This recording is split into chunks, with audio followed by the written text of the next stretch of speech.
Hey there, let me tell you a little story about my journey into the world of master's degrees, ed tech, and professional learning. I've always had a passion for reading and helping others, and I realized I needed to up my game to support my colleagues and partners better. So I jumped into a master's program in applied digital learning in August 2023. That's 25 years after getting my bachelor's. My goal? To learn new skills and expand my knowledge in ed tech and professional learning. I was lucky to start this adventure by meeting an awesome group of people that became my core collaboration group and confidants. There was Matthew Brooks, a talented game design instructor from Hurst Euless Bedford ISD in the Dallas Fort Worth area. Lauren Blasdell, a super creative third grade teacher from Humble ISD, just north of where I live. And Shanae Smith, the amazing instructional technology specialist for Nederland ISD, which my company already partners with. We all felt a bit overwhelmed at first and throughout, but we were thrilled to be on this journey together. Along the way, we met many like-minded educators and professionals eager to learn about emerging technologies and support their colleagues. We connected in class, through social networks, and even got fantastic feed forward from our professors. Despite some ups and downs, I'd say creating an e-portfolio and working on our website design turned out to be quite satisfying and falls in both the highs and low categories of my learning process. One of the highlights was helping my classmates and knowing that I was contributing to their learning as they were contributing to mine. My schoolwork also translated nicely into my professional life. Initially, my main innovation plan project was to help educators using the Waterford programs and products in a blended learning approach. But I soon realized my team needed to build their own skills first. This led to the birth of Innovation Project number 2, Take 2, focusing on tailored learning for my colleagues. Thanks to the flexibility of the program and the support of my professors and professional team, I created a new onboarding approach for consultants and an ongoing professional learning plan for my team. We became more coachable and approachable, applying the best practices I was learning. One thing that worked well was the program's perfect timing. Each class provided lessons I could directly apply to my job, seemingly right when I needed the information.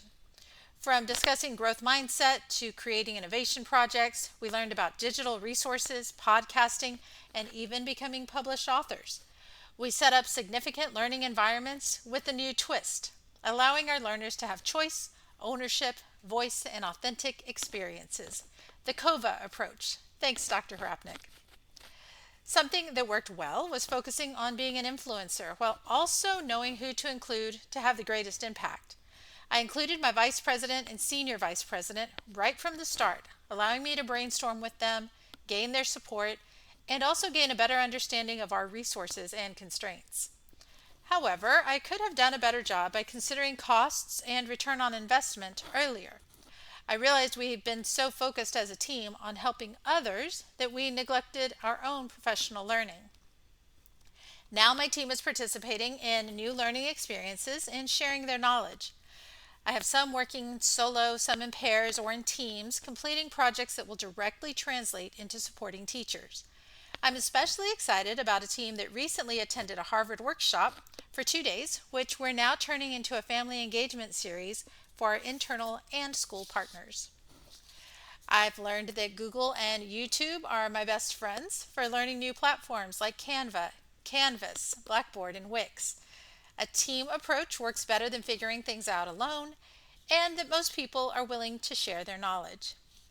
Giving my colleagues a choice in what they learn and how they teach is definitely positive, but it may also lead to learning gaps. So a structured choice may have been beneficial earlier.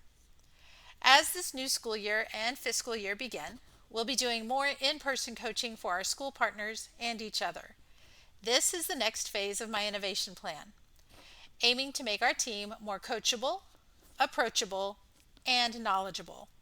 By September, we'll have fiscal records and partner NPS scores to evaluate. By September of next year, we'll have additional offerings and capacity to be able to compare the impact from this year's processes and profits to next year's. Now, in October, I'll complete my first year in my new role as a Director of Family and School Partnerships, and I look forward to reflecting on our achievements and areas for improvement. Thanks to the ADL program, I'll be working to improve my skills as a leader. I hope to continue to develop a style that promotes autonomy and trust amongst my team, which in turn should result in highly productive, collaborative, respectful, and respected and successful teams. I plan to provide the flexibility that team members need to be successful and fulfilled, both in their personal and professional lives.